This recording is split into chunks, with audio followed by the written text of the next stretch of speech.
Once upon a time there was a peasant family who had a watchdog named Sultan among their household animals.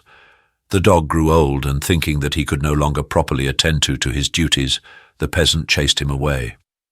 Dejected and with his head hanging low, the dog left the village, complaining to himself, "So this is my reward for loyalty at a difficult job. After using up my youthful and energetic years at work, they chase me away and grant me no rest now that I am old and weak." He sadly went his way, wandering aimlessly about for many days without finding any tolerable shelter. Emaciated and weak from his long journey, he came to a forest. A wolf came out of the forest, ran up to the poor dog and cried, "Stop, old fellow, beware, you are now in my power." Hearing the wolf speak in this manner, the frightened old Sultan said, "Dear friend, just take a good look at me, and your appetite for me will disappear. I would make the worst roast you have ever had, for I am nothing but skin and bones, but I do have some advice for you." The wolf said, "I don't need any advice from you, you miserable creature. I know what you will say even before you speak, namely that I should let you live. No, I won't change my mind. The long and the short of it is that I am going to eat you."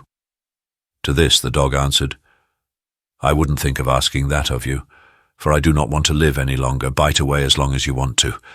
But I still have good advice for you. Wouldn't it be better to fatten me up before eating me? You wouldn't loose anything on the feed, because you would get it all back on me. Then I'd make a decent roast. What do you think, Brother Wolf?" The wolf spoke, "I'll do it, if the feeding doesn't take too long. Follow me to my hut." The dog did this, and together they went deeper into the woods.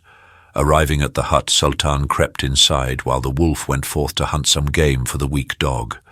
When he returned, he threw his capture to Sultan, who ate it with relish. The next day the wolf came and spoke to the dog. "Yesterday you ate, today I will eat." The dog replied, "What are you thinking of, dear wolf? I scarcely felt yesterday's food in my stomach." To be sure, this irritated the wolf, but he had to be happy with going into the woods again to hunt game for the dog. With similar responses, our Sultan put off the wolf as long as he was not strong enough to take on the wolf. The wolf continued to hunt and to bring the dog whatever he captured, eating little or nothing himself so that Sultan would have enough. Thus the dog grew ever stronger, while the opposite was true for the wolf.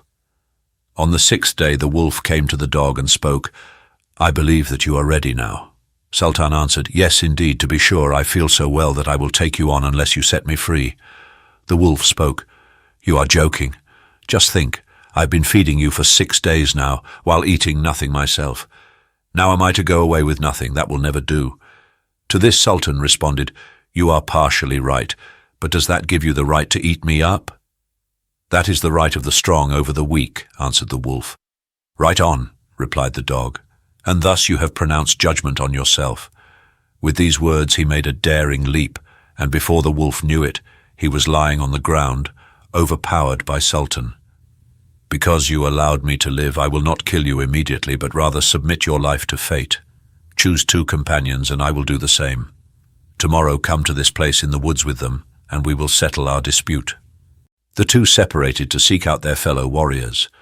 Angrily the wolf went deeper into the woods. The dog hurried to the nearest village. After much pleading, the wolf got an ill-tempered, grumbling bear and a sly fox to be his comrades. Our Sultan ran first to the parsonage, where he talked a large grey cat into going with him. Then he went to the town judge's barnyard, where he found a brave rooster as a second fellow warrior. It was just getting light, and the dog was already underway with his 2 companions. They had what they needed. He might even surprise his enemies while they were still deep in sleep. The wolf was the first one to awaken. He woke his comrades, then said to the bear, "You can climb trees, can't you? Be so good as to climb that tall fir tree and see if you can't get a glimpse of our enemies." The bear did this, and from the top of the tree he cried down, "Flee! Our enemies are very near, and what powerful enemies they are. One of them is riding proudly along, carrying many sharp sabres. They glisten strongly in the morning sun.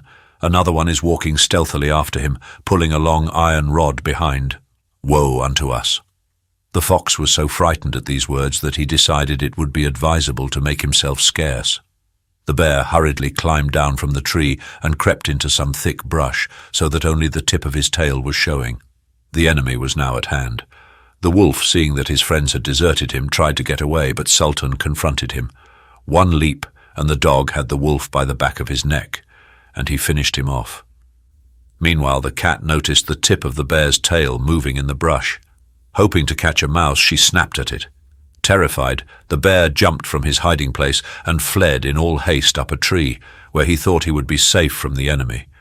But he was wrong, because the rooster was there as well. Seeing the bear in the tree, the rooster jumped from one branch to the next, always going higher and higher. The bear was beside himself.